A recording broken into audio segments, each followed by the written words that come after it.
जय माता दी। नवरात्रि के पहले दिवस ब्रह्म मुहूर्त में उठकर आप शारदीय नवरात्रि के दिन माता शैलपुत्री की पूजा की जाती है। माँ शैलपुत्री को सौभाग्य की देवी माना जाता है। माँ पूजा से सभी सुख समृद्धि और स्थिरता प्राप्त होता है। माता का जन्म हिमालय पर्वत में हुआ था, इसलिए उन्हें शैलपुत्री कहा जाता है। शैल का अर्थ होता है पर्वत। माँ शैलपुत्री का अर्थ शक्ति, साहस और स्थिरता का प्रतीक है।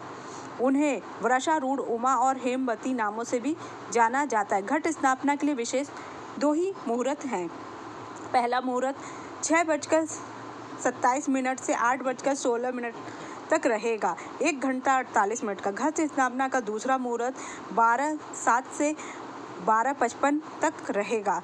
यदि प्रातःकाल में अगर आप घट स्थापना नहीं कर पा रहे हो तो अभिजीत मुहूर्त में भी आप कर सकते। घट स्थापना के लिए चौड़े मुंह वाला मिट्टी का कलश, 7 प्रकार के अनाज, पवित्र मिट्टी, गंगा जल, कलावा, मौली, आम या अशोक के पत्ते, नारियल छिलके, जटा वाला, सुपारी, अक्षत, कच्चा साबुत चावल, पुष्प और माला, लाल कपड़ा, मिठाई, सिंदूर, दुआ।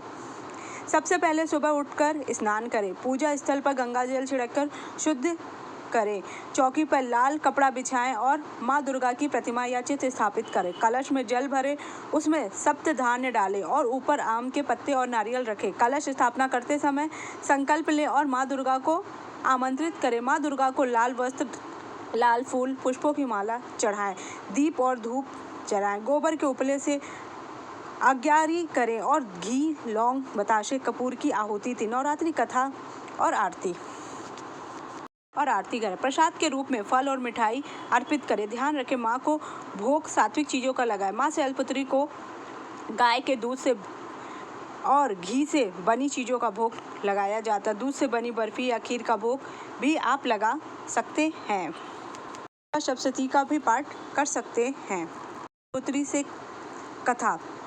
प्राचीन काल में जब सती के पिता प्रजापति दक्ष यज्ञ कर रहे थे तो उन्होंने सारे देवताओं को यज्ञ में आमंत्रित होने के लिए भेजा, लेकिन अपने जमाता भगवान महादेव और अपनी प्रिय पुत्री सती को आमंत्रित नहीं। लेकिन सती की अपने पिता के यज्ञ में जाने की बहुत इच्छा थी। उनकी व्यग्रता देखकर शंकर जी ने कहा कि संभवतः प्रजापति दक्ष हमसे रुष्ट है, इसलिए उन्होंने हमें आमंत्रित नहीं किया होगा। शंकर जी के इस वचन से सती संतुष्ट नहीं और उन्होंने जाने के लिए अड़ गई। उनकी जिद देखकर भगवान शंकर ने उन्हें वहां जाने की अनुमति दे दी। सती जब वहां अपने पिता के घर पहुंची तो सिर्फ माँ ने ही उन्हें स्नेह दिया, बाकी सदस्यों ने उनसे ठीक से बात नहीं की और व्यंग्यात्मक बातें की। दक्ष ने भी शंकर के प्रति कुछ बातें कही जो सती को उचित नहीं लगी। अपने पिता का तिरस्कार को देखकर उन्होंने योगा अग्नि से अपने शरीर को भस्म कर लिया। जब भगवान शंकर को सती के भस्म होने के बारे में पता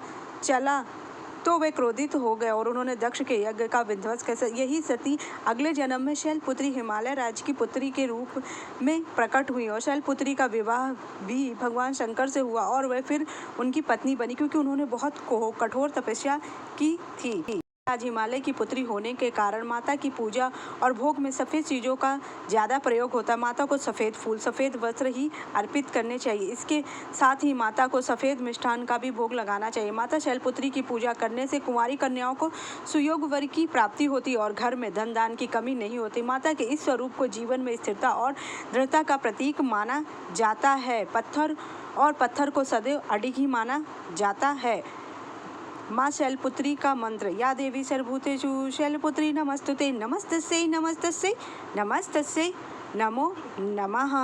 अगर आपको मेरी जानकारी अच्छी लगी हो तो मेरे चैनल को लाइक कीजिए, सब्सक्राइब कीजिए, शेयर कीजिए। जय माता शैलपुत्री।